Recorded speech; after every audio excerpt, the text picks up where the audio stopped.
Segunda carta de Paulo aos irmãos da cidade de Corinto, capítulo 5, verso de número 14 e o 15. Encontraram? Amém? Diz o texto: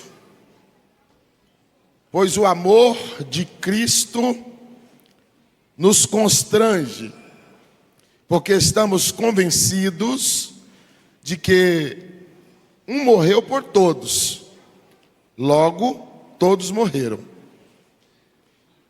E ele morreu por todos para que os que vivem não vivam mais para si mesmos, mas para aquele que por eles morreu e ressuscitou. Vou ler mais uma vez. Pois o amor de Cristo nos constrange, porque estamos convencidos de que um morreu por todos. Diga assim: um morreu por todos. Você sabe quem é, né? Logo, todos morreram. Se um morreu por todos, logo todos morreram. E ele morreu por todos, para que os que vivem não vivam mais para si mesmos, mas para aquele por quem ele morreu e ressuscitou. Amém?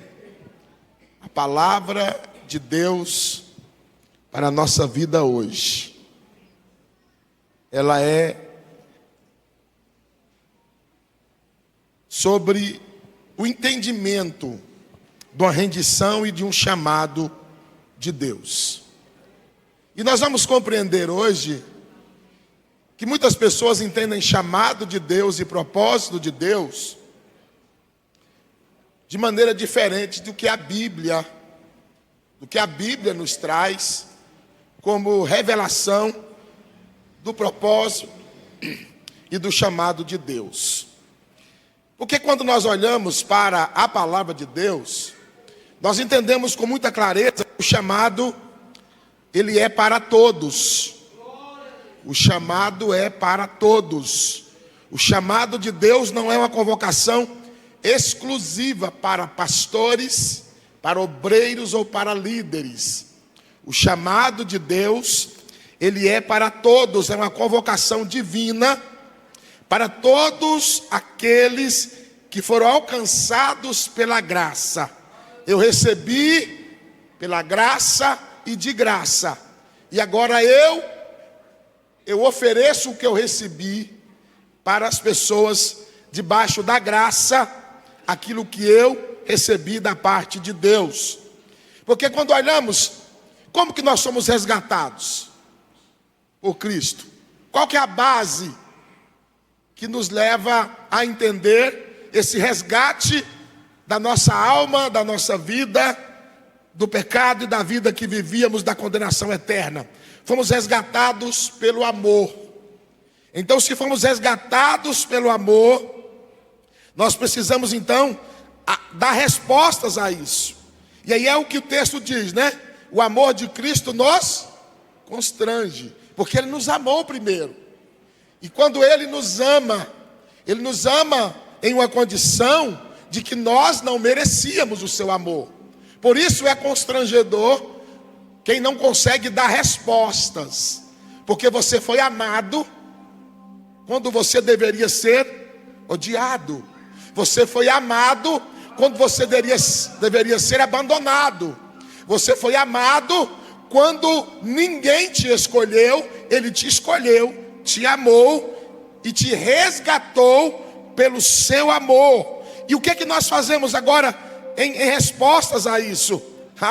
Cada cristão agora é um agente do reino do céu, porque ele entende a vocação de Deus na vida dele, porque ele foi chamado a um propósito, chamado a um propósito de Deus, para viver uma vida para Deus. Porque o texto que lemos diz: logo ele morreu por todos. E ele morreu por todos para que os que vivem não vivam mais para si mesmos. O que é que nós vivemos e para que vivemos? após entendermos o que Deus fez por nós, nós vivemos para Ele e para a glória dEle. O nosso propósito agora, ele passa pela vontade de Deus, porque nós não vivemos agora segundo a carne, segundo os nossos próprios desejos. Nós vivemos agora pelo Espírito, e é o Espírito de Deus que nos conduz na maneira que devemos viver. É o que Paulo diz quando ele escreve as suas cartas. Então nós vivemos agora para agradar a Deus, e vivemos pelo Espírito, e o Espírito de Deus trabalha em nós, na nossa vida, para nos convencer qual é a vontade de Deus, para que nós a vivamos.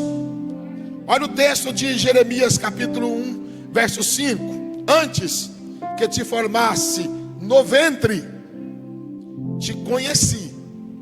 Você sabia que Deus te conhece antes de você existir? Deus conhece você antes. E aqui não está dizendo, depois nós vamos aprofundar nesse entendimento, mas o texto está dizendo que Ele te conhecia antes de te formar no ventre. Você não tinha forma ainda. Até porque Paulo, escrevendo aos Efésios, ele diz que Deus já nos predestinou antes da fundação do tempo, antes da fundação dos tempos. Então nós já somos criaturas, já somos eleitos por Deus antes mesmo de existirmos. Nós somos a escolha de Deus. Nós somos aqueles que Deus determinou para que viéssemos a este mundo, por uma escolha dEle. Você não veio ao mundo por acaso. Ah, pastor, se você soubesse como eu vi o mundo, só diria que eu sou um acidente. Não, não tem acidente em existência. Deus tem propósito. Não importa a forma que você veio. Você veio porque Deus tem um propósito na tua vida. E esse propósito passa pela vontade dEle antes da fundação dos tempos. Antes que te formasse no ventre, te conheci. E antes que saísse da madre, te santifiquei. E às nações te dei por profeta. Jeremias 1,5.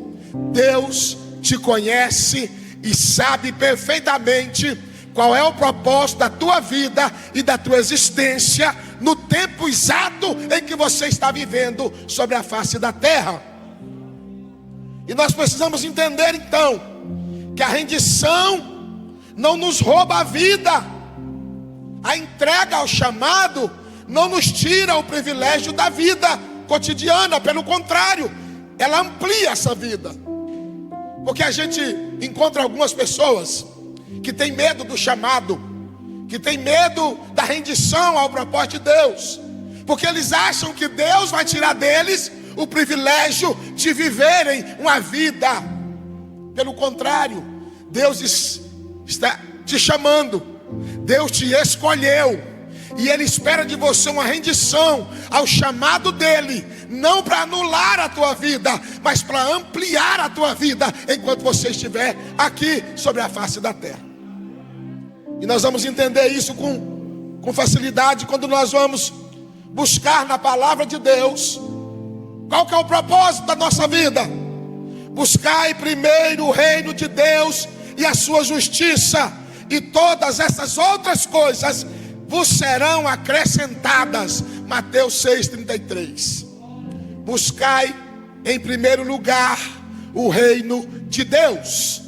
Quando entendemos que o reino de Deus está e precisa estar e precisa ser prioridade, as outras coisas Deus, Ele organiza. As outras coisas Deus acrescenta. As outras coisas Deus coloca a tua mão poderosa para que as coisas andem de acordo com aquilo que é necessário para a nossa vida. Quando nós nos entregamos a Deus, não é que nós deixamos de viver, é o contrário, é começar a viver com propósito. Quando entregamos a Deus, nós começamos a viver com um propósito, com um sentido e com uma missão. Agora eu tenho propósito, agora eu tenho missão, agora eu tenho sentido para viver, porque o chamado de Deus não concorre com a sua vida pessoal, não concorre com a sua família, não concorre com o seu trabalho, não concorre com seus filhos. Por quê? Porque é um chamado para ampliar os seus propósitos aqui na terra. A graça de Deus sempre ela vai nos capacitar. Quando lemos 2 Coríntios capítulo 12, verso 9, Paulo vai dizer mais uma vez, ele recebe essa resposta da parte de Deus, e ele escreve isto para o nosso entendimento hoje. Ele traz a seguinte frase: a minha graça te basta, a minha graça te basta, porque o meu poder se aperfeiçoa na fraqueza. É aí que nós precisamos entender, não é a nossa força, não é a nossa condição, é o poder de Deus se aperfeiçoando naquilo que é imperfeito, naquilo que não tem força, naquilo que não pode, mas a graça de Deus se aperfeiçoa nisso. E nós vamos entender isso quando nós recebemos esse chamado, e esse chamado de Deus na nossa vida, ele não é porque nós somos pessoas boas, não é porque somos bons. O chamado de Deus para nossas vidas é porque Deus é bom. É o contrário, não somos nós que somos bons, mas Deus é bom em todo o tempo. E aí, pela graça de Deus, Deus pega instrumentos frágeis e transforma em instrumentos de poder. Deus pega instrumentos frágeis e transforma em instrumentos de poder. A rendição ao chamado, ela só é possível quando nós entendemos que a força, a graça, a unção e a autoridade, todas essas coisas provém de Deus. Provém de Deus para a nossa vida. É Ele que nos dá, é a graça dele que nos capacita. É Deus pegando o barro e colocando a sua presença, o seu poder, a essência do poder no vaso de barro, para que a glória dele se manifeste em algo frágil. Você não vai encontrar em lugar nenhum na Bíblia Deus comparando você como um vaso de ouro. A Bíblia fala em vaso de honra, a Bíblia fala em vaso de barro, a Bíblia fala em vasos frágeis, a Bíblia fala de vasos que se quebram, porque Deus conhece a nossa estrutura. O salmista já dizia: Deus conhece a sua estrutura e sabe que nós somos pó. Deus sabe das nossas fragilidades, mas não é por esse motivo que Ele nos escolheu. Ele nos escolheu por amor. E Ele não escolheu você porque você tem algo espetacular. Ele te escolheu porque Ele te amou. Porque Ele te amou. Ele te escolheu porque Ele te amou. E Ele te escolheu porque quando você se rende, quando nós nos rendemos ao propósito e à vontade dEle, Ele pega instrumentos frágeis e transforma em instrumentos poderosos.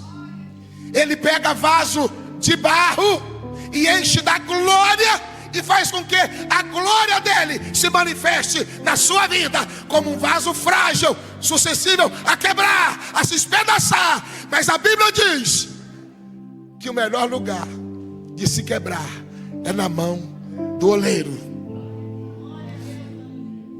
E nós não podemos olhar para a vida, para o chamado de Deus, e achar que por causa agora do nosso chamado nós somos perfeitos, nós atingimos a nirvana, né? O estado de perfeição. Não, nós continuamos sendo frágeis, mas quando nós nos rendemos e nós dependemos deste Deus, Ele nos toma pela sua mão e Ele nos sustenta com a sua graça poderosa.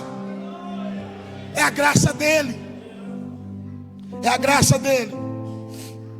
E há efeitos quando nós nos entregamos a efeito em nós e nas outras pessoas que estão à nossa volta. E nós vamos entender isso. Quem se entrega totalmente a Deus vive uma transformação interior. É isso que nós todos recebemos da parte de Deus. Ao nos entregarmos ao chamado, ao aceitarmos a graça de Deus sobre a nossa vida, nós abrimos espaço em nossa vida, em nosso interior, para uma profunda transformação de Deus. E nós somos transformados, não foi por força, não foi por violência, foi por graça, foi por bondade. Deus nos deu a capacidade de sermos transformados no nosso interior. A nossa alma, quando nós nos rendemos, quando nós nos entregamos, a nossa alma é curada, o caráter é moldado e o coração tem uma nova direção da parte de Deus. Nós vivemos agora a vida com propósito, com sentido. A sua rendição hoje pode ser a resposta de oração de alguém amanhã. Quando você se rende, quando você se entrega, quando nós nos rendemos ao chamado, nós nos tornamos canais da glória de Deus na terra. Canais da glória de Deus na terra. Porque a glória de Deus, ela se manifesta através da nossa vida. É pelo que Deus nos usa para fazer que o nome dele é glorificado. Vocês conseguem mensurar isso com a Bíblia e com o ministério de Jesus? Jesus vinha no mundo e ele ia curando as pessoas. Ele ia fazendo coisas extraordinárias. Aonde Jesus chegava, as coisas mudavam. E quando alguém se preocupava e dizia: Jesus, por que o Senhor está fazendo isso? Ele disse: é para que o nome do meu Pai seja glorificado. É para que o nome do meu Pai seja reconhecido. As pessoas olhavam para situações e diziam: ah, Jesus, com certeza este homem está assim porque ele pecou, ou porque seus pais pecaram.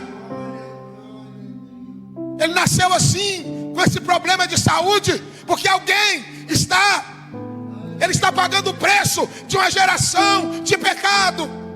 Jesus disse: vocês não entenderam nada. Este homem ficou mais de 30 anos aqui, só esperando este dia, para que eu pudesse passar por aqui, e para que eu pudesse curá-lo, para simplesmente o nome do meu Pai ser glorificado. Então, o que Deus faz é colocar em nós a sua presença, para que nós possamos ser canais da glória dele na terra. Por isso nós temos que devolver a Deus toda a glória. Toda a glória só pertence a Deus, mas ele usa os teus servos, os teus escolhidos, para que a glória dele se manifeste sobre a face da terra. Seria fácil, Deus poderia mandar anjos, e os anjos até desejaram fazer a obra e atender o chamado de Deus, que nós estamos aqui incumbidos a fazer. Era fácil, porque eu pregar é uma coisa, o anjo de luz, o anjo do Senhor chegar aqui e pregar, a mensagem era outra. Mas Deus disse: não, eu vou usar os fracos, eu vou usar os imperfeitos, eu vou usar aqueles que não são, porque eu quero confundir os que são. Eu vou usar a minha igreja, porque o inferno precisa saber que o meu poder se aperfeiçoa é dos fracos, é daqueles que não podem. E aí, aquilo que você tem feito tem glorificado o nome de Deus. Aquelas ações que você agora vive com o propósito de Deus, porque a Bíblia diz que agora você não anda segundo a carne, mas anda segundo o Espírito. Então as suas ações agora são para manifestar a glória de Deus sobre a terra.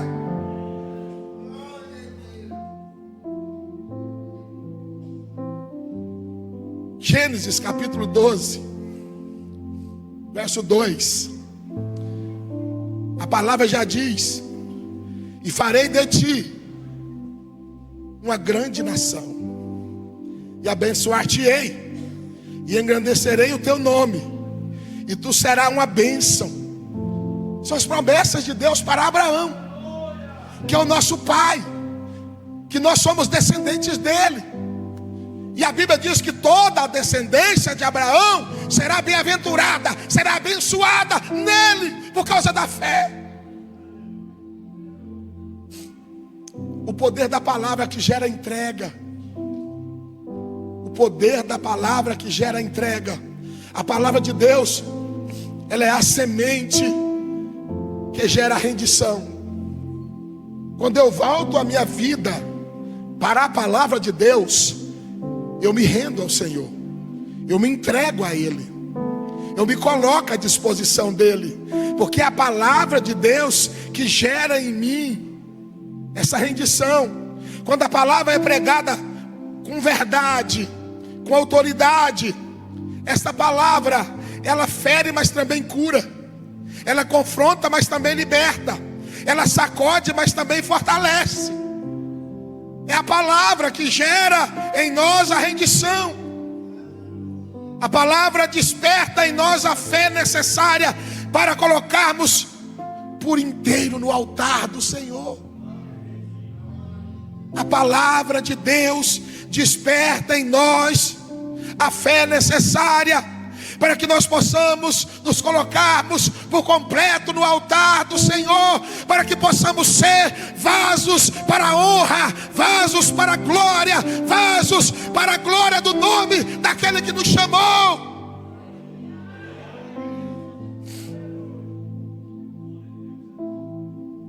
O que o salmista diz no Salmo 119, no verso 9? Como purificará o jovem seu caminho?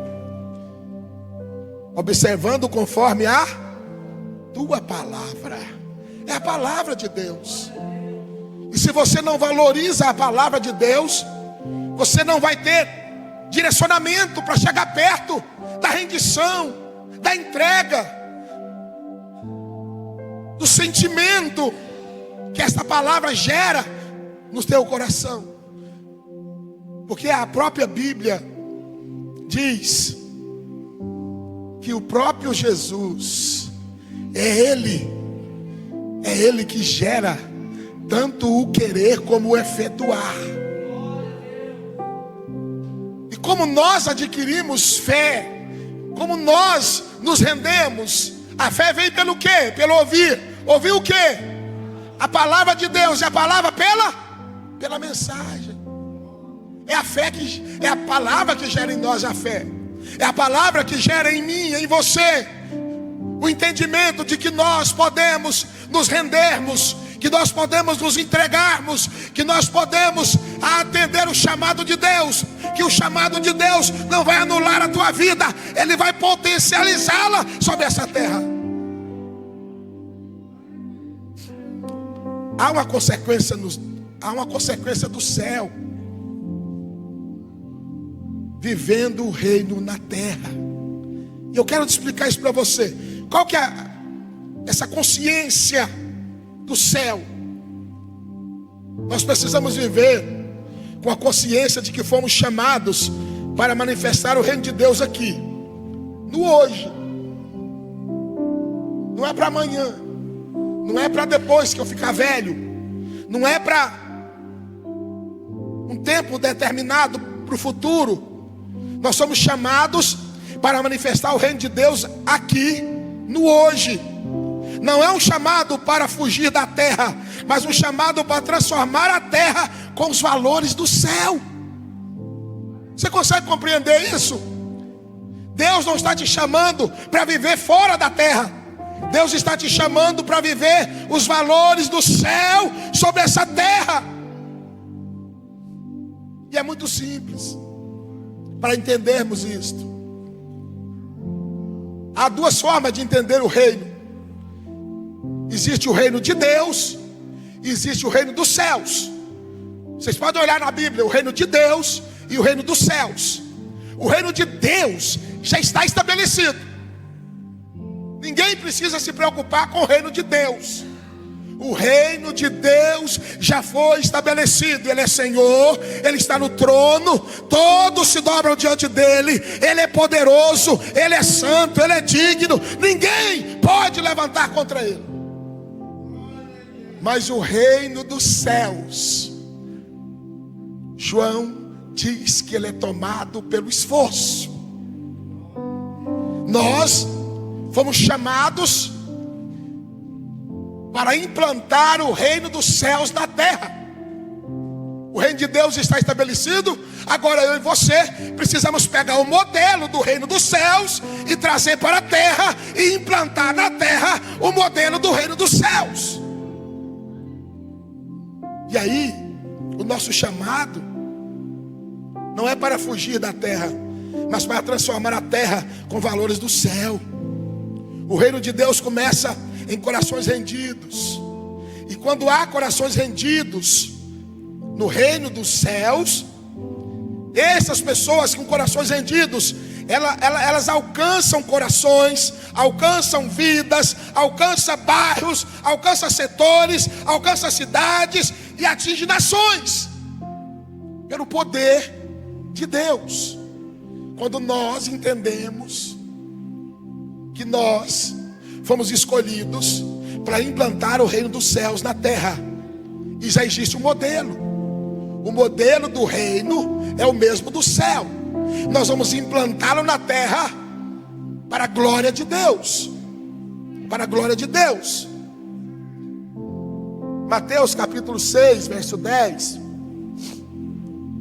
vai dizer o seguinte: venha o teu reino, seja feita a tua, assim na terra como. Então, o propósito de Deus é esse. Enquanto Ele não vem buscar a tua igreja, nós vamos implantando o céu na terra. Enquanto Ele não vem buscar a tua igreja, nós vamos implantando o modelo do céu na terra. Nós vamos divulgando o céu na terra, para a glória do nome do Senhor. E quando nós tomamos essa decisão de entrega e de rendição, é uma decisão que muda tudo. É uma decisão que muda tudo. Hoje Deus nos chama para uma rendição total. E essa rendição, ela precisa ser voluntária, consciente e transformadora. Não é uma rendição religiosa. Não. Deus não está te chamando para ser um religioso, porque a religião nunca mudou ninguém. Deus está te chamando para uma rendição consciente, total, voluntária e transformadora. E ela precisa ser espiritual, não religiosa. Ela não pode ser imposta, ela precisa ser inspirada. A rendição é uma resposta de um coração que entendeu, que foi alcançado pela graça e agora deseja viver para aquele que o chamou. A rendição é a resposta de um coração que entendeu que foi alcançado pela graça e agora deseja viver para aquele que o chamou. A entrega, ela precisa ser voluntária, espontânea, mas ela precisa ser consciente e ela precisa trazer consigo transformação na nossa vida. Salmo 37, no verso 5 e 6, o salmista vai dizer: entrega o teu caminho, confia nele, e o mais ele fará. Ele fará sobressair a tua justiça como a luz, e o teu direito como o meio-dia. Entrega o teu caminho ao Senhor. A Bíblia nos chama à entrega. A Bíblia nos chama à dependência. A Bíblia nos chama a uma rendição. E hoje Deus pergunta, como Ele fez a pergunta a Isaías: quem irá? Quem irá? E qual será a minha e a sua resposta? Será que nós estamos conscientes para dizermos: eis-me aqui, Senhor? Será que nós temos a resposta para a pergunta de Deus, para esta rendição, para esse propósito, para esse chamado? E mais uma vez eu repito: o seu chamado não é a concorrência com a sua vida, é apenas uma ampliação de um propósito de Deus para cada dia que você vive. Que eu e você, que a alma, a mente e o espírito possam dizer sim ao chamado eterno. Mas nós podemos e precisamos dizer sim ao chamado eterno, não como um peso, não como algo que vai trazer um sentimento de pesar, de angústia. Mas eu preciso olhar para o chamado, eu preciso olhar para o propósito, eu preciso olhar para aquilo que Deus me fez através de Cristo, que o amor que Ele teve por mim possa me constranger, e que eu possa olhar para o chamado de Deus como um privilégio de fazer parte de algo maior do que eu. Deus está nos chamando para algo maior. Deus está nos chamando para que nós possamos viver algo maior. E para isso nós precisamos nos rendermos totalmente a Ele. Eu quero trazer algo para você entender como que é viver debaixo de um chamado de Deus. E você vai entender que para viver debaixo do chamado não é necessariamente obrigatório você ser pastor, você ser evangelista, você ser missionária. Não é necessário você ser um líder para viver debaixo do chamado. Há um chamado coletivo de Deus. Há um chamado para todos aqueles que compreendem o propósito de Deus nesse chamado. E quando olhamos para Marcos capítulo 16, no verso 15, e nós vamos ver a mesma passagem, quase que idêntica, em Mateus 28 e 19, e que aqui muitos não conseguem compreender qual que é o chamado de Deus. E por isso há algumas pessoas que resistem ao chamado, achando que vão ter que anular a sua vida para poder viver um chamado, quando na realidade Deus só quer colocar na nossa vida um propósito. Deus só quer colocar na nossa vida uma direção, um sentido. Porque a pessoa que não tem propósito, que não tem sentido, para que viver se não tem propósito? Para que viver se não tem propósito? Vida sem propósito não tem sentido. E para ter sentido a vida, ela precisa ter propósitos. Então Deus está dizendo: eu quero colocar no teu coração uma chama que se acenda para um propósito maior do que a tua própria vida. Aí a palavra que eu quero trazer para você, de Marcos, é o ide, que nós sempre falamos. Só que essa palavra ide, no português, ela vem do grego. E do grego ela é poreteutentes, que é um particípio aoristo passivo. E literalmente ele significa indo ou tendo ido. Indo ou tendo ido. Por isso nós vamos encontrar lá em Mateus 28 e 19 o texto dizendo: ide e fazei. Em Marcos 16 e 15 nós vamos encontrar a palavra dizendo indo. Lá fala ide e fazei. Aqui diz indo, pregai. Aí nós vamos entender que o indo por todo mundo e pregar o evangelho é a forma verbal do particípio. É mais do que um comando para sair. É um chamado para viver em missão contínua. Um evangelismo incorporado ao cotidiano da vida. Você consegue compreender isso? Olha o que nós precisamos entender. Quando nós estamos lendo Mateus, nós estamos recebendo uma instrução de fazer. O verbo aqui é o fazer. Enquanto nós entendemos o id do particípio, do passivo, nós vamos entender que a visão principal aqui em Mateus 28 é o fazer. Tendo ido, fazei. Tendo ido, ensina. Porque aqui é fazer, aqui é já realizar. Realizar aquilo que você já saiu para fazer. Agora quando você vai para Marcos, no capítulo 16, no verso 15, o escritor vai dizer, indo pregai.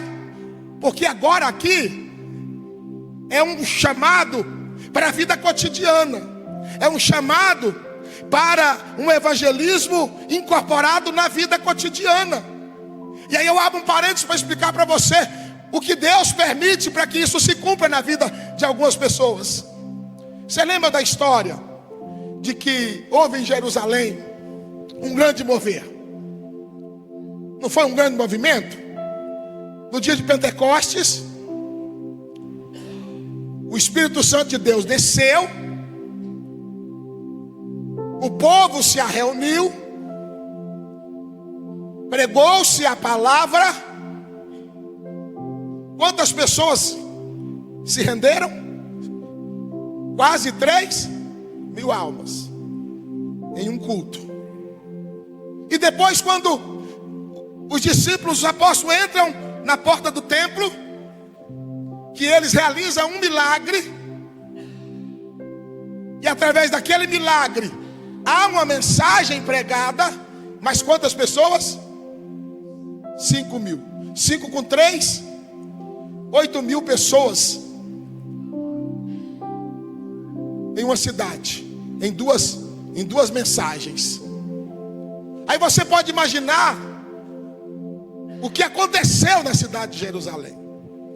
Um movimento espiritual extraordinário. Ele foi tão poderoso que ele chamou a atenção de todas as autoridades daquela região. Aonde você ia, tinha crente pregando em Jerusalém. Aonde você chegava, tinha crente falando dos acontecimentos recentes da cidade de Jerusalém. Olha, desceu um poder aqui. Olha, eles falavam aqui uma língua que todo mundo, todas as nações entendiam. Foi algo extraordinário. Jerusalém foi impactada, não foi? Sabe o que aconteceu para cumprir o indo? Deus permitiu perseguição.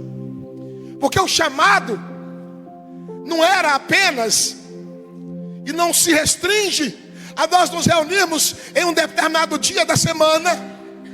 Isso é válido, a igreja faz, precisa fazer, precisa. Existe uma equipe de evangelismo? Existe. Ela é necessária, sim. E tem valor, e muito valor, para a igreja e para a obra de Deus. Mas Deus está querendo trazer um entendimento que está além disso. Que ela até permite perseguições, para que eu entenda que a mensagem não é apenas em um momento específico, ela é cotidiana. Eu estou indo, estou pregando. Aí o que acontece? O que nós temos em Atos 1:8? E recebereis a virtude do Espírito Santo, que há de vir sobre vós, e ser-me-eis testemunhas, tanto em Jerusalém, como na Judéia, na Samaria e nos confins da terra. O que é que Deus faz? Deus vem e traz o impacto de salvação sobre a cidade de Jerusalém. Mas estava bom, estava perfeito. Todo culto, 8.000 pessoas. Olha, já ganhamos mais 2.000, foi para 10. Olha, já não cabe mais. Tem que fazer 4 cultos, 5 cultos, 5 cultos no dia, porque já não cabe mais. Nós temos que dividir em grupos, porque não tem como mais. Aí sabe o que Deus permite? Levanta lá Paulo e começa a perseguir quem? A igreja. E quando há perseguição, o que acontece? As pessoas fogem. Mas as pessoas, ao fugirem, elas não deixaram de ser crente. Elas não deixaram de entender o chamado. Porque a ideia era: indo, prega o evangelho. Indo, prega o evangelho.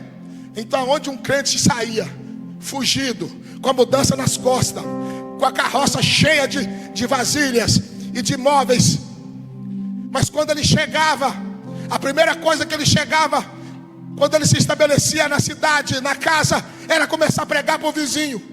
Porque ele não foi comissionado como obreiro, como pastor, como evangelista enviado para uma missão naquela cidade, mas ele tinha uma missão no coração. E a Bíblia diz: olha, aonde você for, pregue o meu evangelho, fale a minha palavra. Então é uma mensagem que é preciso ser falada no cotidiano do dia. E eu fiz um paradoxo aqui. Eu fiz algumas comparações para nós entendermos como se fundamenta esta verdade. O chamado não é apenas para deixar tudo ir. O chamado é para levar tudo enquanto vai. Você entendeu? Eu vou ter que fazer igual o Júnior, né? Vou falar de novo, você não entendeu. Perdeu a oportunidade. O chamado não é para apenas deixar tudo ir. É para levar tudo enquanto vai. É para levar tudo enquanto vai. A pessoa que tem um chamado de Deus, ele queima. Ele queima. Você tem oportunidade, você não para. Você não fica calado diante de oportunidades, porque queima dentro de você. Queima dentro de você. O evangelho não se limita aos pés que correm ao campo missionário, mas também se revela nas mãos que trabalham, nas bocas que conversam, nos olhos que se enxergam com compaixão no cotidiano. O indo é aquilo que você faz no cotidiano da sua vida. Se você trabalha na rua, se é vendedor, você tem contato com pessoas, você vende e prega.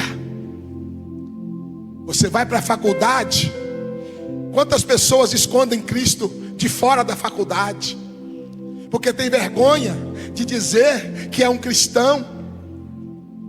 Mas é lá que Deus está dizendo: indo, pregue, indo, fale, indo, faça. Mas se eu falar de Jesus, se eu falar do chamado que eu tenho para a minha vida, se eu falar a mensagem aqui, eu vou ser censurado, eu vou ser discriminado, vão me discriminar. Eles vão até me perseguir, é arriscado até me expulsarem, até eu perder o trabalho. Não importa, indo, pregue. O que está dentro de você é maior, e o que Deus tem para você é maior. Ele não vai deixar que você seja um vaso que perca a honra porque pregou a palavra dele. Ele vai honrar o vaso que ele escolheu para fazer a obra dele. Não é vá enquanto der, é prega enquanto vai. Não é largue a sua vida para pregar, é pregue com a vida que você vive. Você consegue compreender isso? A ordem de Jesus não é para alguns que se separam, mas para todos que estão caminhando. Porque a jornada da vida é o lugar da missão, e o mundo que você habita é o campo que Deus plantou. É isso que nós precisamos entender. É indo, pregue o evangelho. Quando for fazer discípulos, e Deus chama uma igreja para esse entendimento da vida cotidiana, nós precisamos enxergar o milagre na vida cotidiana, ver o extraordinário de Deus enquanto nós estamos vivendo aqui nessa terra. Eu vou deixar para viver o extraordinário de Deus quando eu chegar no céu. Lá eu quero fazer isso, eu quero fazer aquilo. Não, Deus está te chamando para agora, para hoje. Não é para ontem, é para agora. É para hoje, não é para amanhã, é para hoje. É para poder despertar e entender que Deus está dizendo: enquanto você vive, respire o meu chamado, se renda à minha vontade. Se você não tem nada que te faça entender isso, nós lemos o texto aqui: pois o amor de Cristo nos constrange. O amor de Cristo nos constrange. O amor de Cristo nos deixa envergonhados, constrangidos. E este amor nos chama para uma rendição, para uma entrega, para algo que Ele planejou, para algo que Ele já visualizou, para algo que já foi revelado. Nós não estamos em busca de revelação, pastores. A revelação nós já temos. A maior revelação nós temos indo, pregue. Tendo ido, fazei discípulos.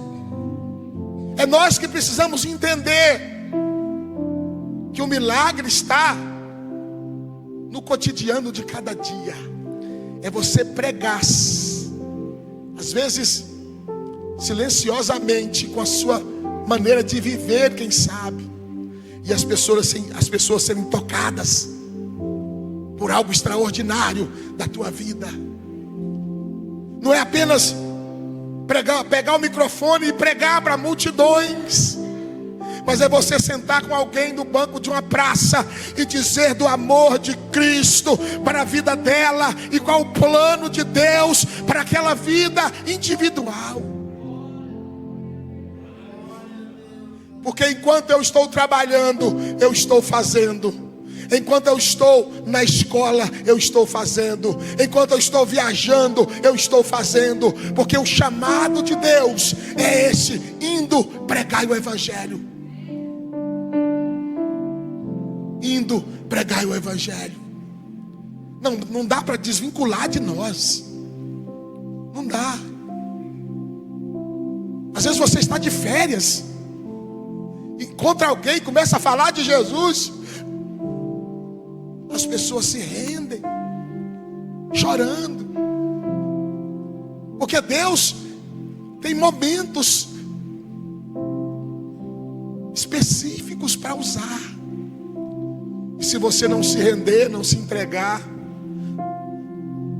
vai passar a oportunidade, e pessoas podem se perder, porque você negligenciou, porque você não se rendeu, porque você não entendeu o chamado.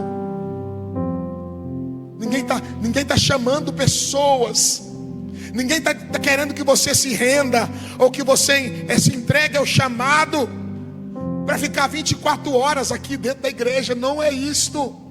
A igreja não é para ficar aqui dentro o tempo todo. Aqui nós viemos como um QG, um quartel-general. Aqui nós recebemos as instruções. Aqui nós afiamos as armas. Aqui nós preparamos o alimento. Aqui nós nos fortificamos na palavra. Aqui nós recebemos conhecimento. E daqui saímos preparados para enfrentar a batalha lá fora, cheios da graça de Deus. Mas não é para alguns. Não é para alguns. Não é para alguns. Já pensou, pastor? Se todo mundo entendesse o chamado, pastor Zé Maria. O senhor está cortando cabelo e falando de Jesus. Aleluia. Pastor Valdemar está organizando lá os carros na mecânica e falando de Jesus. Pastor Nelson está lá pintando as paredes, mas o auxiliar está ouvindo Jesus. A irmã está fazendo a unha da outra, mas está falando de Jesus. Sabe por que muitas coisas não funcionam? Porque em vez de falar de Jesus, nós achamos melhor falar da vida dos outros. Nós achamos melhor pegar uma oportunidade de falar de Jesus para ferir o caráter das outras pessoas. E Deus está te chamando hoje, indo, pregue a minha palavra. Aonde você for, pregue a minha palavra. Nós tivemos aqui um testemunho, já ouvi vários dessa forma. Passei uma semana no hospital de acompanhante, mas lá Deus me usou. Será que vamos ter que precisar esperar ir para um hospital acompanhar um doente para pregar?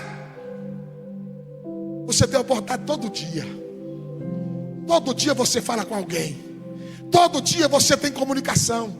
Todo dia, não importa, mas eu vou ficar chato, não tem problema. Você sabe o que está fazendo. E sabe o poder que tem essa palavra. Aí você vai buscar formas de ser menos chato, né? Não precisa ser chato consciente. Procure uma forma de levar esta palavra,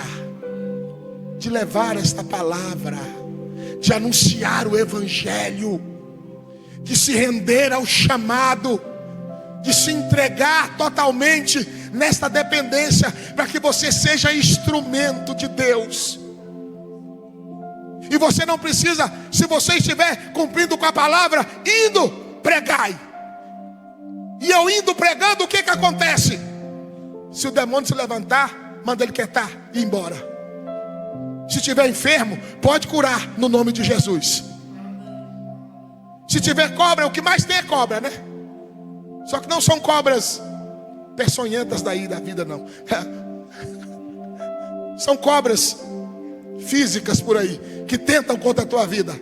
Mas sabe o que a Bíblia diz? É extraordinário. Se você estiver no cotidiano da vida, pregando enquanto está indo, até as cobras que te morderem não terão veneno.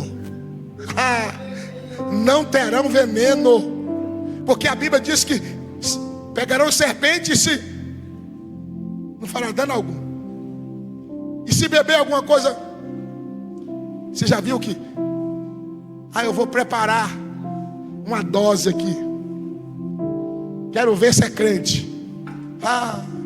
Perdeu tempo. Jesus, te dou graça. Até o veneno é eliminado. É porque você é bom, não é porque você se rendeu a alguém que te chamou para um propósito. E quando você está no propósito, e quando você está vivendo o chamado, aquele que te chamou é poderoso para cumprir, para dar o suficiente, para te entregar as armas, para te entregar os recursos, para colocar na tua mão a autoridade, para colocar sobre você o poder, para você executar a missão que Ele te deu. Enquanto estão indo, pregue a minha palavra. É uma rendição. é uma entrega, é um chamado de Deus. Porque o que nós vemos ultimamente são pessoas colocarem desculpas no trabalho, nos estudos, na correria, para poder dizer que não podem exercer o chamado de Deus.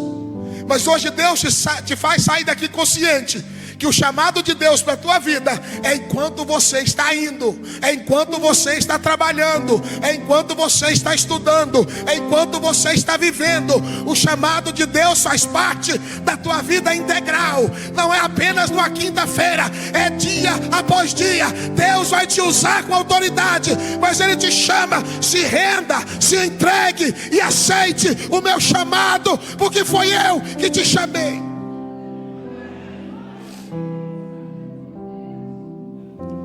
Eu quero convidar você para estar de pé.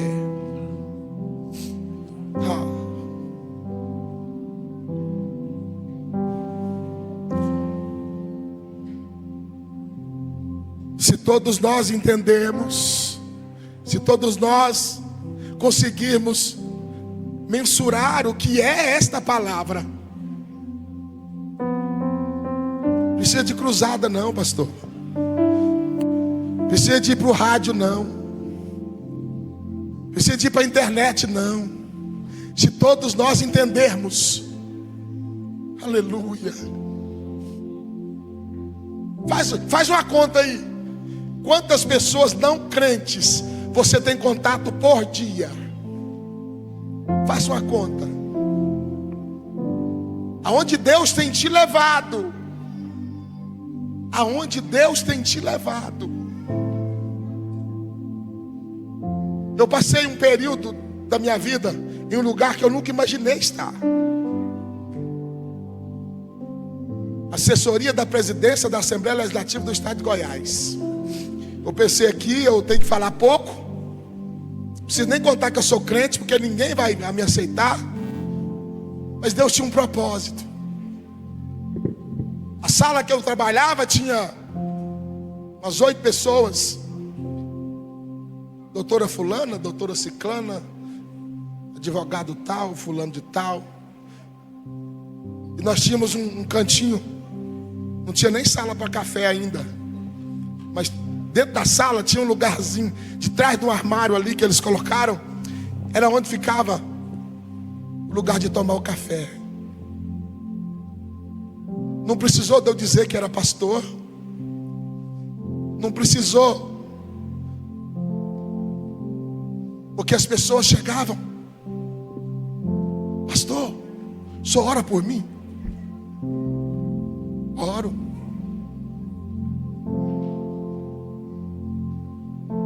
Pessoas depressivas, pessoas um grau tão alto de depressão que tinha, como é que é? O pânico, síndrome do pânico. Desesperadas, salários altos, o salário menor é o meu. Todos tinham salários altos, graduados, concursados, efetivos, mas não viviam em paz. E eu fiquei 2 anos ali. Eu orei, eu ministrei, eu preguei a palavra de Deus, porque Deus leva a gente em lugares, não é para te envergonhar, é para você fazer a diferença. É para fazer a diferença. Ah, não vou pregar porque é meu patrão, é ele que precisa ouvir. Ah, eu não vou pregar porque é o meu funcionário, ele precisa ouvir. É meu amigo, se eu falar eu vou perder a amizade. É melhor perder a amizade do que deixar de falar de Jesus, porque aí não era amizade. Porque você está pregando salvação, pregando bênçãos. Mas o que você precisa pregar não é que a pessoa vai para o inferno. Você precisa pregar que Jesus veio para tirar ela do caminho do inferno. Você precisa pregar que Jesus morreu e veio para salvar. Ah, mas eu sou verdadeiro, comigo é assim, tem 2 caminhos, o céu e o inferno. Não, você não foi chamado para isso. Você foi chamado para reconciliar com Deus as pessoas. E você não foi chamado para poder procurar pessoas perfeitas, porque você também não é perfeito. Mas é os imperfeitos que o poder de Deus se aperfeiçoa. É você imperfeito que vai pregar para pessoas imperfeitas, e todos vão ser transformados para a glória de Deus. Você reconcilia com Deus as pessoas e esquece do juízo. Deixa juízo para Deus. Deixa juízo para Deus. Ah, mas eu tenho que apontar o erro das pessoas. Quem é apontador de erro chama-se Satanás.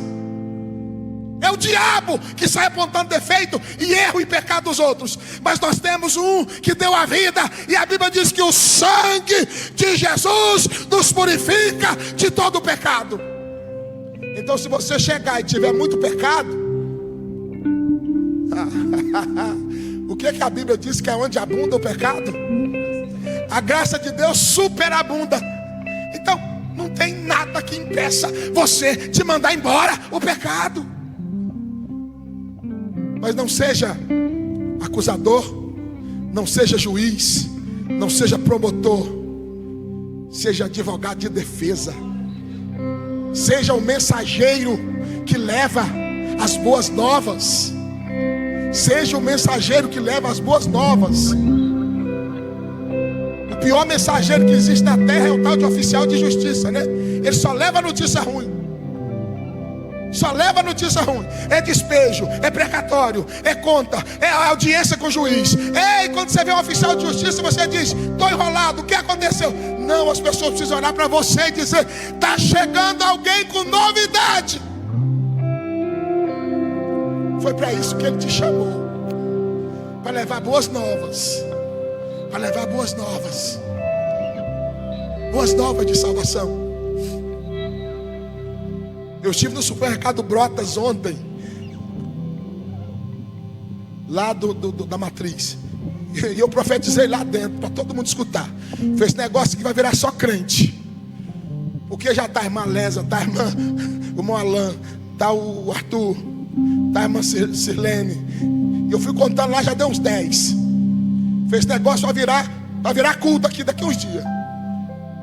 E a mulher do caixa olhou para mim e disse, assustada, eu falei: fica tranquila que você é a próxima. Não vai resistir o poder. Crente andando naqueles corredores, pastor, e pregando a palavra, dizendo: Jesus, salva esses funcionários, salva os meus colegas, salva, porque o Senhor é Deus que salva. E Deus está te chamando hoje para se render a Ele.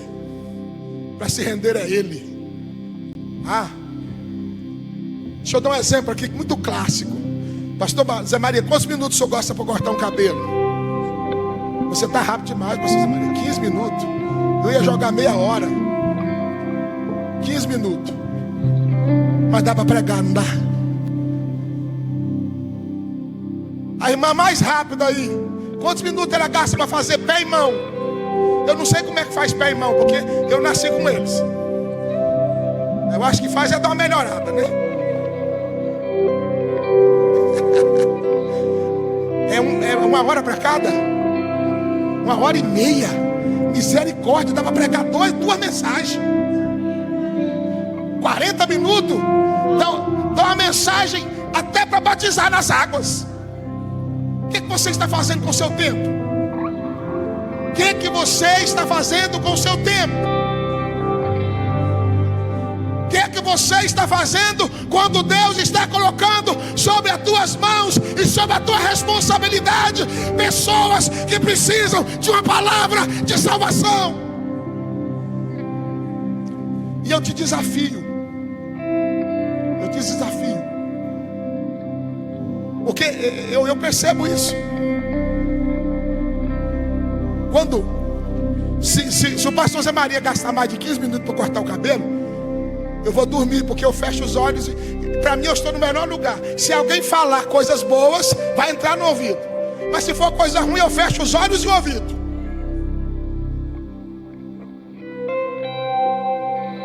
Já pensou? Você segurando a mão da sua cliente. Nossa, que mão bonita. Ah, mas também não é eu que cuido. Mas Deus fez uma perfeição. Olha, assim como é perfeita esta mão, é perfeito o amor de Deus para a tua vida. Fala 3 minutos de Jesus. Se não chorar, sabe como é que vai terminar a sua manicure? Em lágrimas e abraçadas. Mas se começar a falar, você ficou sabendo o que aconteceu com o vizinho fulano? Aí vai terminar a fofoca e o diabo reinando. Mas Deus te chamou para mudar. Deus te chamou para fazer a diferença. Indo, pregue o evangelho. Indo, faça a obra. Não precisa esperar um cargo. Não precisa esperar uma liderança. Não precisa esperar ser obreiro. Não precisa esperar quinta-feira para a quinta de evangelismo. Ei, Deus está te chamando para agora. Indo, pregue o evangelho.